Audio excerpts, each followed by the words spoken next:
This week, we will discuss the topics that will help us with planning the web store. The topics discussed are naming conventions, finding your website's niche, value added, defining your audience, retail internet business models, financing, CRM, marketing tools, and product inventory and fulfillment. Before you build a site, you need to consider naming conventions for folders and files. Establishing consistency in file naming conventions can really help you to maintain your organization and to make it even easier for site production. While every web developer has his or her own preference, there's really no right or wrong way of how to do naming. There are some ground rules though, so let's look at some of those ground rules here. First and foremost, your web page should have all the correct file extensions. Usually you use the .html file extensions. You could, of course, have some exceptions where web pages take advantage of those side server language. In that instance, you would have a different extension. So you might see some of these extensions like I have listed here, the .js, .asp, etc. Second, the file names themselves should not contain spaces or punctuations. Some servers understand file names to be case sensitive. So that means, like you would see in this example here on number 3, the news and events capitalized, where the second news and events is not. So they're not considered to be the same file for that server. And so what happens then is that it's redirected.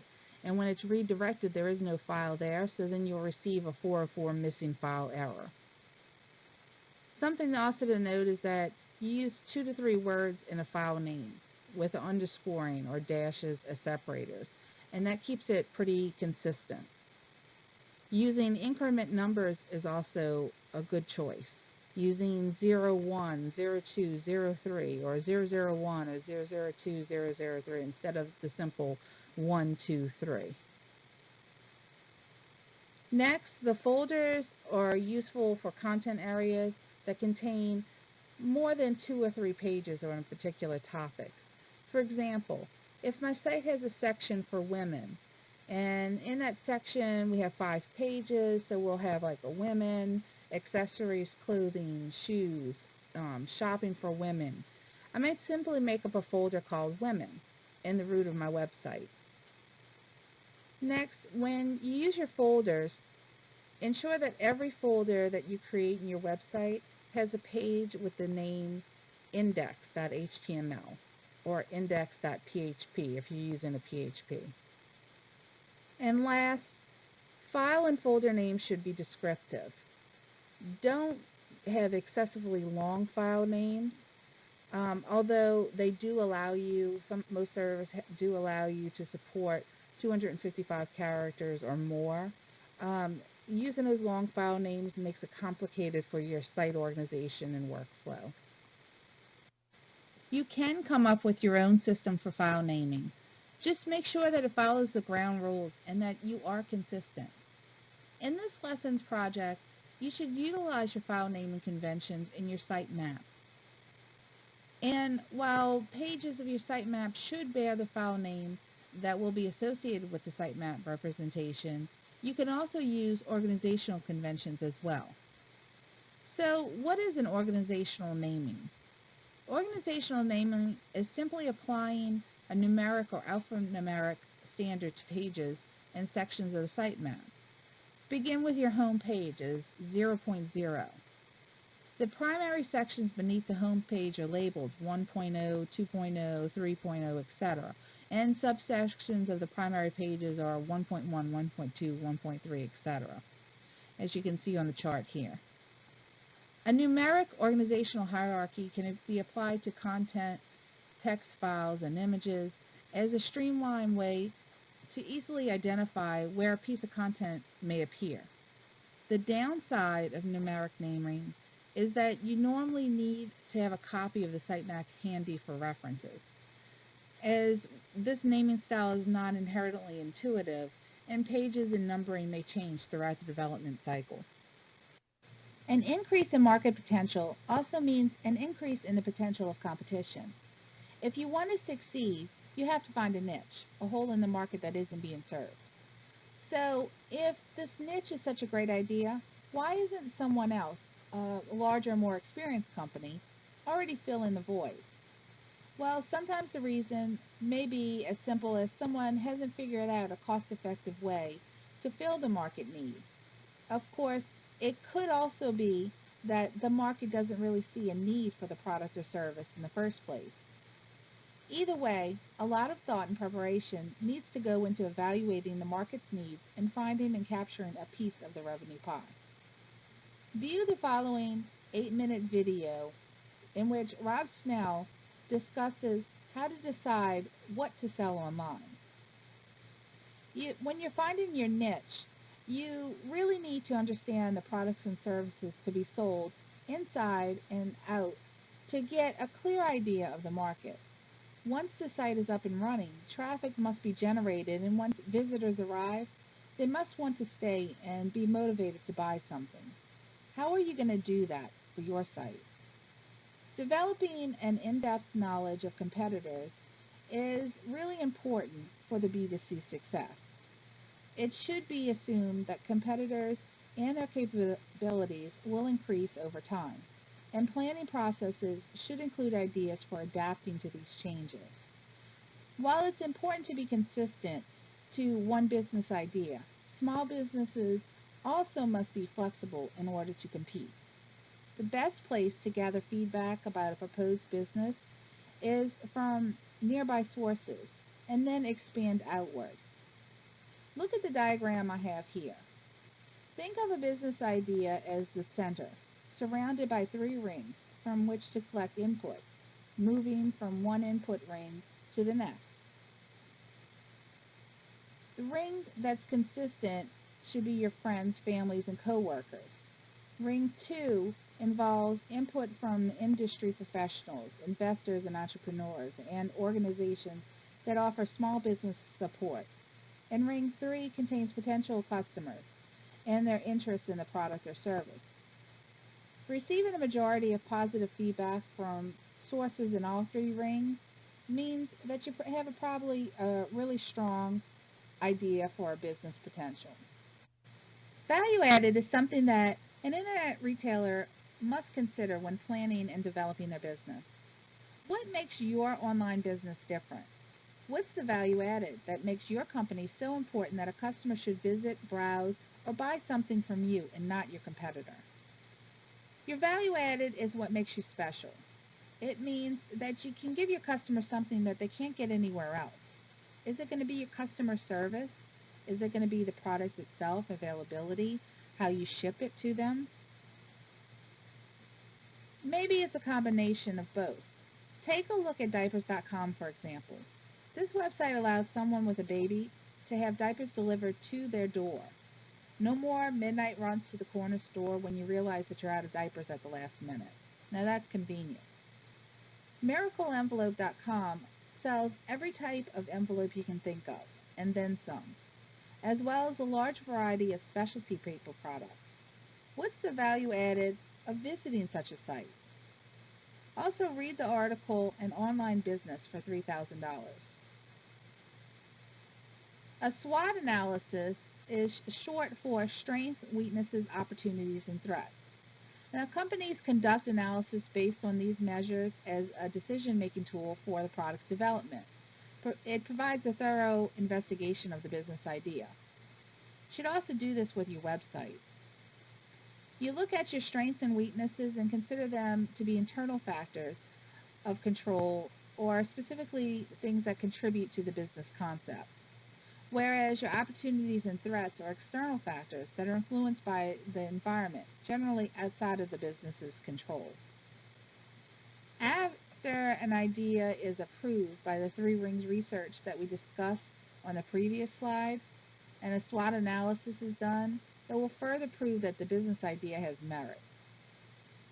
View the following 8-minute video about finding ripe e-commerce markets from E-Commerce Apprentice. It's important to have focus on the primary goal or purpose of your web store. Then you can look at your target audience more closely. Rick Levine, the developer of Sun Microsystems' Guide to Web Style, commented that the more specifically you can catalog the needs of the people reading your web pages, the better you'll be able to meet those needs. It's the end user who will be using your site to solve their problems, whether it be finding the best product or the price or learning how to create the new no-sew tutus. Audience definition is essential no matter what the primary goal or purpose of your site is. Jeffrey Veen says that you need 3 seconds. You have 3 seconds to convince the user not to use the back button. Only 3 seconds. So get something on the screen immediately and make it really interesting. Yet, if you don't know who your audience is, then how can you possibly capture their attention in those magical 3 seconds? This question of audience should define and guide you through just about every remaining phase of your web layout design. It'll help you to determine how you write your content, which multimedia you include, and how the site is organized. Some questions that you can ask that can help you in stimulating discussion regarding your site audiences: is your audience inside the company, like an intranet site, or outside, where the public can view? Identify the categories your target group is in, such as, are you trying to reach high school students? Identify the level of subject expertise within the group, such as web surfers, email users, online chatters, etc. Also know the level of technical experience in using the website. Their expertise will affect your decisions regarding your technical sophistication of the design. Define audience characteristics such as professions, locations, gender, age, lifestyle preferences when they are relevant. Describe scenarios of use, or those situations or circumstances under which the site may be used. Describe your user's range of abilities and account for a vision, hearing, mobility, or cognitive impairment. Determine what hardware and browser software your audience uses, as well as what monitors and screen resolutions they may be stuck with. A few of these questions can be answered by looking at site statistics for the existing site. Clients need to be asked who will be coming to their site and for what purpose. How will users coming to the site benefit the client? What will users need to help them be successful on the site? These questions will not only help identify the audience, it will lead you to a discussion of the site's objectives and strategy. The objective and strategy is there to examine the importance and practice of writing a website as its objective and strategy is developed in the first stage of the web design. You can read Gray Story's article, Never Get Involved in a Land War in Asia, or Build a Website for No Reason. What makes an effective design? The website should be written in a user-centric design. The site should be intuitive. If the visitor cannot use or find a feature, it might as well not exist. We'll get more into usability later on in the course. However, in the meantime, read the article by Smashing Magazine on the 10 principles of effective web design. Here the article uses the approach of finding out how users think in order to develop what will be hopefully a successful website. Things to think about when designing an internet retail site are listed here. The customer. Use the customer study in order to determine who they are, why they're shopping or researching, what motivates them to buy, and their expectations. Different customers mean different expectations, needs, motivations. How are you planning to reach them? The customer experience. It should be fast, deep, familiar, as non-technical as possible, depending on your target audience, and enjoyable in order to make them want to stay, buy, and return. Repeat customers are needed for most products. Building a relationship helps build loyalty. Make sure that the site is easy to remember. When setting up a brick-and-mortar business, we frequently hear location, location, location. With web stores, this refers to choosing an easily recognizable and more memorable domain name that's keyed in with the search engines for top-level hits. Customer anxiety exists with payments, privacy, security, and trust. How are you going to put their minds at ease? Customer service is key. What will you do about tracking, complaining, customers, and inquiries? Customers as sales agents. How would you use your customers to grow your client base? Recommendations to your site, another site, or blogs are very important. So how are you going to maintain this? Throughout the course, we will continue to discuss the topics of effective design elements. Remember that not all e-commerce is about retail. Here's a list of some different types of B2Cs. When we're looking at sites, try to identify which of the following is taking place. A retail site offers products for sale and produces revenue, like Zappos. A shopping mall has multiple retailers with revenue from commission or space hire. An auction is where vendors or buyers pay a fixed or percentage price for an item, like eBay. A portal is an aggregation of services and content with mixed revenue. A name your price site offers buyers to sellers for commission or a fixed fee, like Priceline.com. Comparison pricing sites compare retailers and receive introduction fees or advertising in exchange, like PriceGrabber.com. Demand-sensitive pricing sites combine group demand to buy in bulk. Fee, product, or services sites make their money from collecting data from visitors. Business exchange sites facilitate transactions between companies for a fee, whereas recruitment sites match up job hunters to companies for a fee. Affiliate schemes offer sites that offer introduction fees to other sites. A service rental site offers software services to be rented. Membership sites charge a fee for regular content or services. Gambling sites make revenue from loss and participation fees. And classified advertising, of course, is used for advertising for a fee. Note, many similar ideas can be used between businesses, and many businesses combine more than one model. Business models identify relationships between different participants in a commercial venture, the benefits and the cost to each, as well as the flow of revenue. Business strategies show how a business model can be applied to the market to differentiate the firm from its competitors. You can do this by addressing a particular segment of the market, by competing on cost and/or levels of service. Business models look to fill the equation. Profit equals revenues minus cost. The three common business models are online storefront, online auctions, and advertising-based. The online storefront is the most popular because it uses the buyer's recognition of the traditional purchase from a brick and mortar as a basis for its setup. The products are displayed, information is offered, orders are placed, and the person checks out using the shopping cart. A website that houses an online auction never takes hold of the product itself. It simply facilitates the connection between the buyer and the seller. And the advertising-based web store is popular for those that house information exchanges, such as blogs, user groups, Facebook.com, etc. An example would be a site with a real estate listing. Not all e-commerce initiatives have the goal of providing revenue.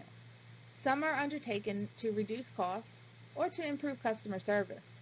Here are some e-business revenue-generating models: web catalog, digital content, advertising supported, advertising subscription mix, and fee-based. Let's take a look at each. The traditional catalog model has been easily converted to be used online, creating the basis for a web catalog revenue model. One thing that the company must be careful of is cannibalization, by taking away the sales that would be made anyway in the traditional environment. Computer and other electronics are popular to sell in this model. A web catalog lends itself very nicely to the customization allowance that customers look for when purchasing technology-based products. Books, music, and videos also thrive in the catalog model. It allows the company to give more information. While some sites use the catalog model to generate sales like Amazon, other sites such as luxuryproducts.com uses the model to distribute information about their products.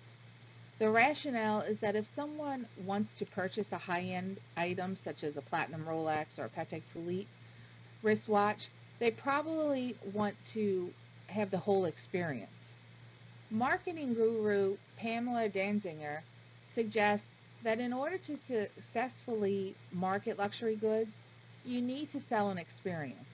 The customer wants to walk into a high-end jewelry store and be taken seriously and treated very well. They want to trust the person that they are purchasing the item from, and they also want to develop a relationship. Quite frankly, the sales team wants this relationship as well. After all, one happy customer leads to many more purchases and more customers. So the question is, how do you do this online? One thing you see done is to use the website to provide information about the products, company, the sales team, etc., rather than actually to make a sale. Clothing retailers often use a web catalog model.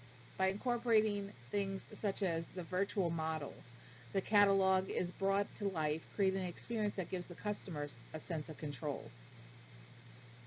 E-business models that follow the digital content model are focused on providing a collection of information.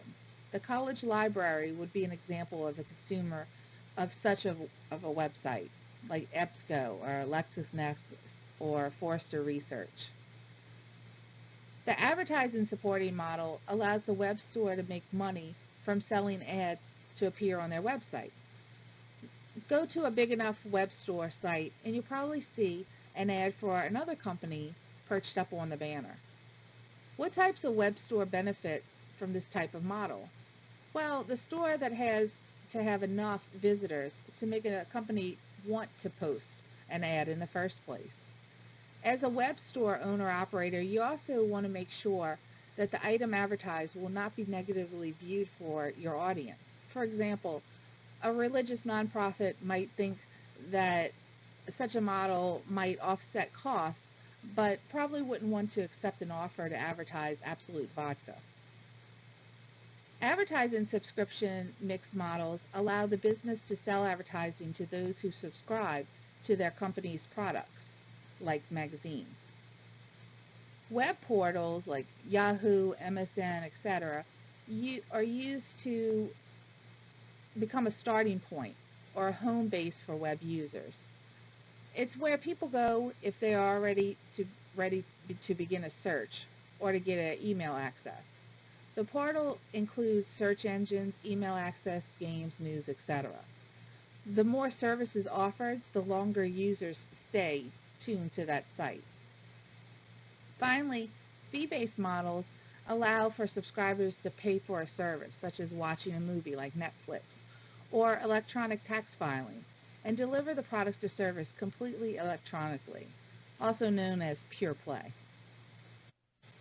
Got a rich uncle? Financing a B2C is about finding the money, employees, and professional support to fund the business. We all know the old saying, it takes money to make money. So what is sold to do when you don't have any money? Some common ways to gather money together for a startup is through personal savings, friends, relatives, banks, or SBA loans, even angel investors, venture capitalists, and credit cards. Knowing how much money is available and its sources will help us to set rules by which to operate. Launching a fully functional e-commerce site requires a financial investment of at least several $1,000s. Money is needed to cover overhead, accounts payable, and all that is required to get the e-commerce up and running. Remember, you'll need to keep afloat until the business generates enough revenue to cover expenses. Some entrepreneurs use the idea of bootstrapping to get their B2C going. This is an effective and it's also a smart way to reach the goal of getting your business up. When the owner relies on bootstrapping, he or she continues to work at a current job, do some consulting, or work as a part-time job to continue to receive an income until the B2C starts to turn a profit.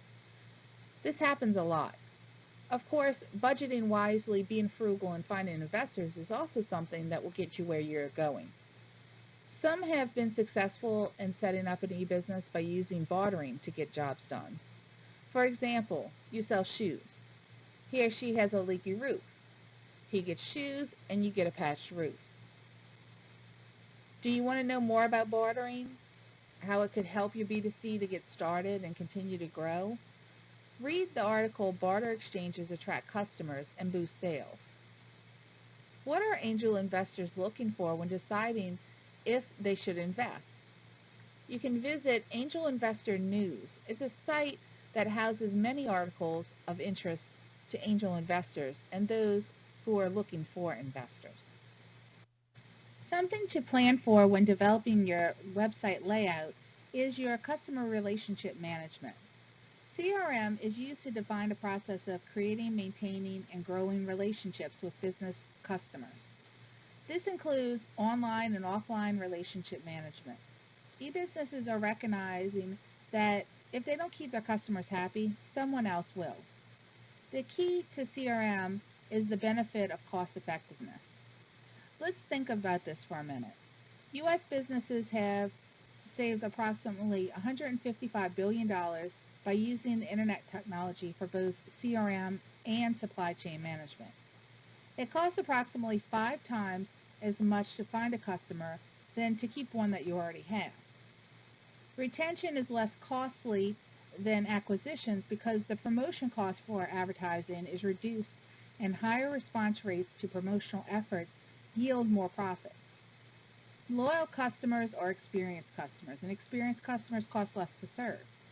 They already know where to find you, what types of products you offer, and feel comfortable making purchases. CRM enables an increase in the amount of purchase by a customer. For example, Amazon cross-sells by offering music, videos, toys to its book customers. Developing and maintaining a good working relationship with a book customer makes it easier for a customer to explore future shopping options with Amazon for purchases other than books. Word of mouth will get you where you're going, but CRM is the key. Remember that satisfied customers recommend websites, stores, and products to their friends, which is the heart of CRM. Positive word of mouth can attract many new customers, but negative word of mouth can drive them away. You've heard the saying about dissatisfied customers telling 10 people about an unhappy experience. Think about this unhappy customer on the internet, where he doesn't tell 6 friends, he tells 6,000 friends through emails, news groups, chats, blogs, Facebook.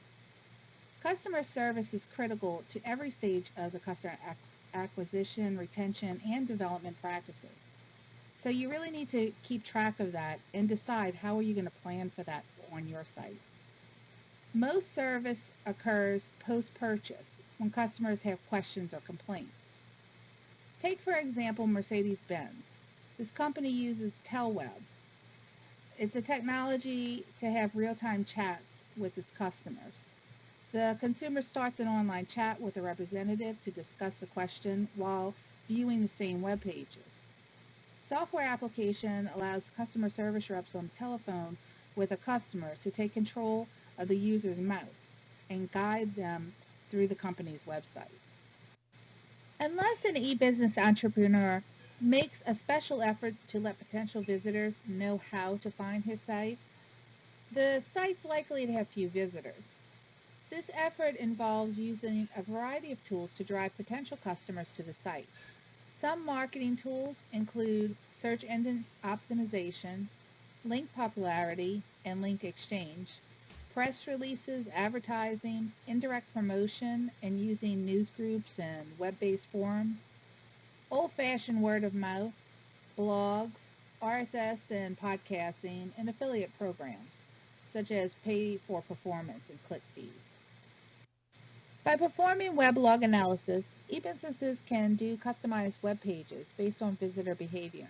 The software can be used to tell such things as which sites the users visited immediately before arriving and what keywords they used to find the site.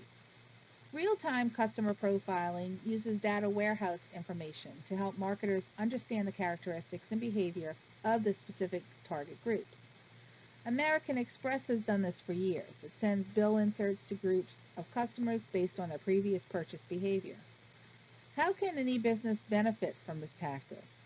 This can all be done inexpensively via email and customized web pages and by tracking the click streams. This allows marketers to profile and make automatic adjustments to set site promotional offers and web pages. An example of profiling in use is when a customer orders a Dave Matthews CD. A pop-up shows on the screen a concert t-shirt that the customer might also like to purchase. You've probably seen this in Amazon. So think about for your site, is this something that you could use in your site to draw attention and to look at how the customer is viewing your site and how that you can build on that. Traditionally, customers oftentimes seek the advice of others before making decisions.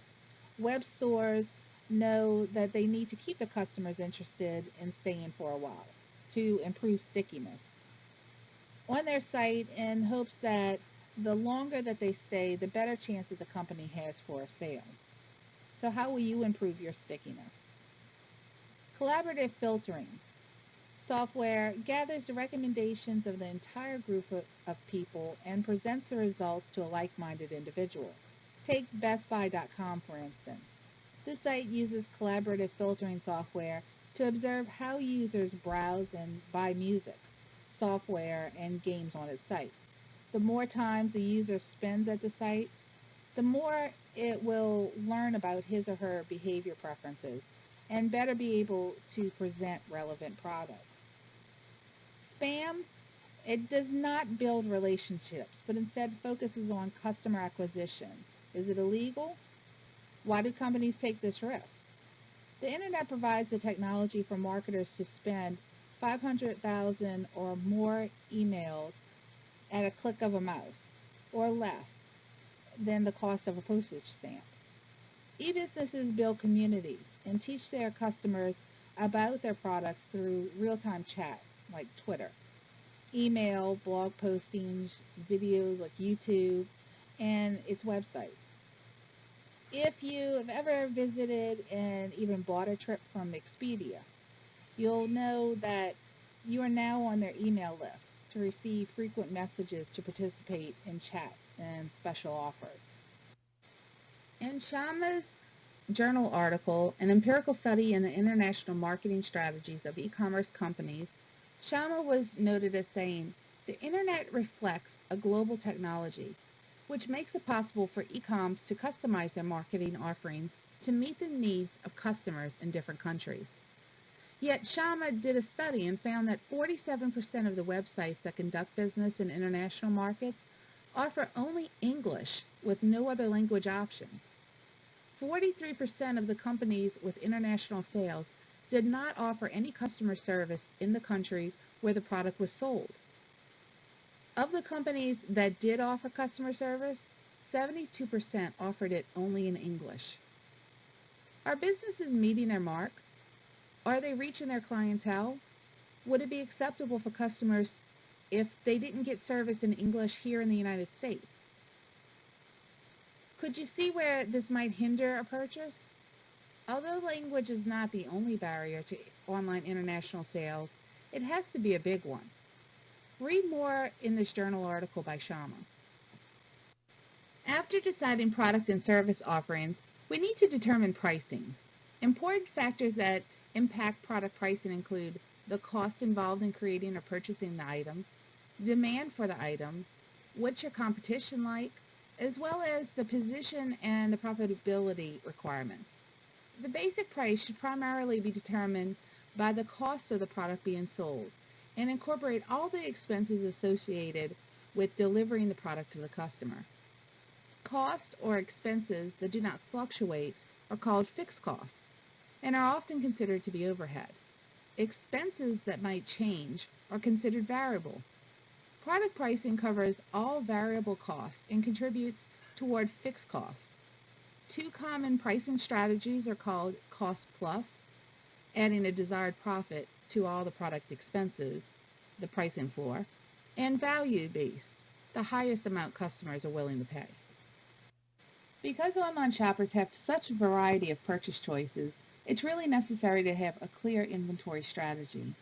When we decide on how much inventory to maintain, the important factors to consider are budget, shopping cart limitations, and the number of products we plan to have available.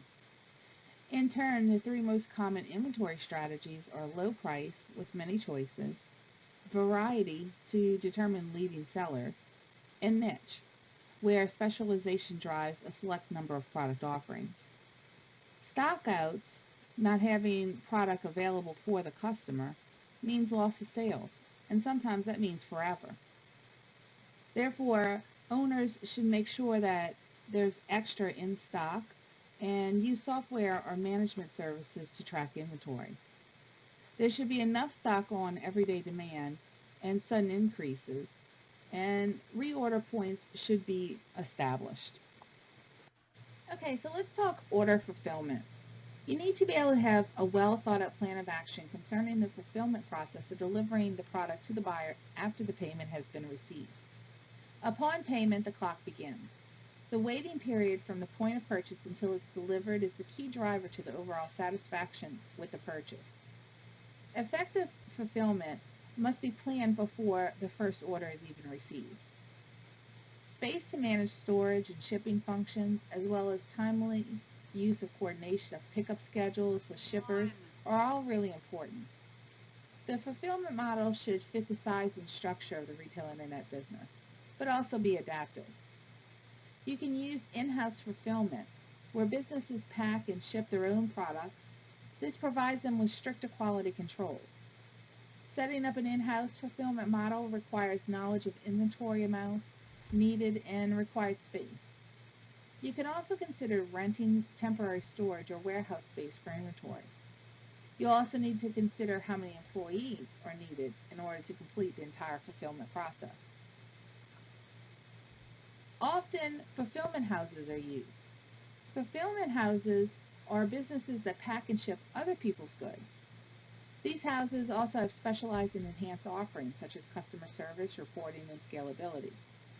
Important selection guidelines to keep in mind are budget and comparative services. After negotiating an agreement with a fulfillment house, it's important to discuss expectations and establish clarity with respect to inventory transfer, shared order information, and payment arrangements. How is fulfillment being handled internationally? You can read Nate Gilmore's Shipwire article for information on benefits of local order fulfillment over international shipping. It's estimated that half of all shopping searches result in leaving the site before the shopping cart order is processed. Half. How can we address that? Well, we need to think about why this is happening. One reason might be that they found the product elsewhere at a better price, and another reason might be that they're having anxiety about making an online purchase. Some studies have found that online purchase anxiety can be due in part to the idea of the unknown. Is the product quality really at the level I want it to be? What's the total price? Shipping is also a concern. There are 5 things that we can look at to streamline the shipping process. One is to present shipping calculations to customers before checkout. 2, provide real-time shipping calculators. 3, provide a variety of choices from popular shipping vendors. 4, offer live order tracking from your website. 5, streamline backorder processes. And 6, drop shipping. It's another option that some B2Cs find practical. Drop shippers are basically wholesalers who ship directly to customers and often service several retailers. Online customers want to receive merchandise quickly and expect to choose the best shipping option. From the business perspective, the basic shipping process flow is selecting an item from the shelf, putting it in the box, packaging it, sealing it, and addressing the box, and then shipping it.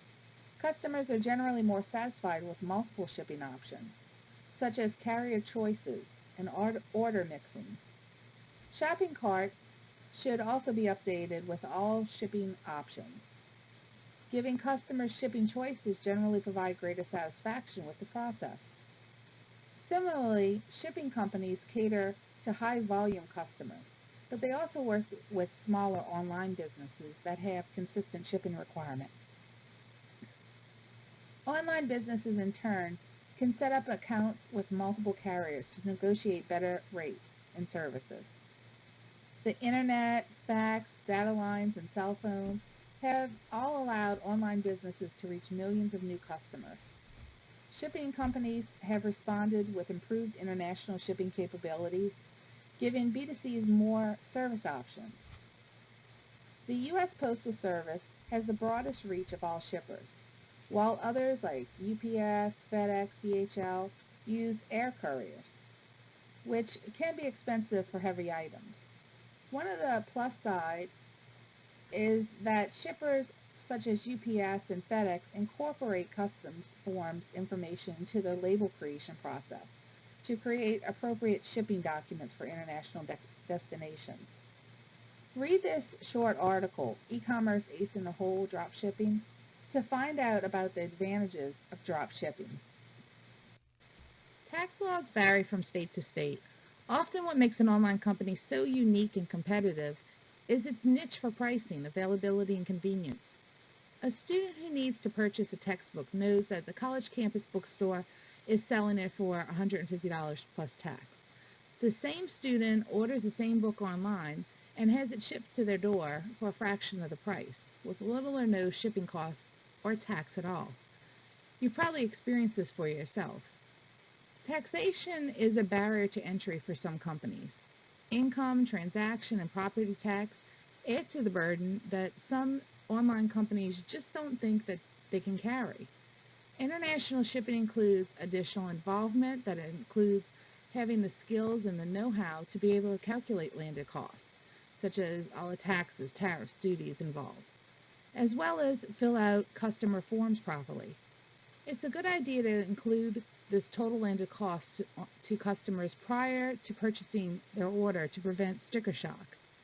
Watch this 6.5-minute video about how UPS markets its product as an international shipping solution.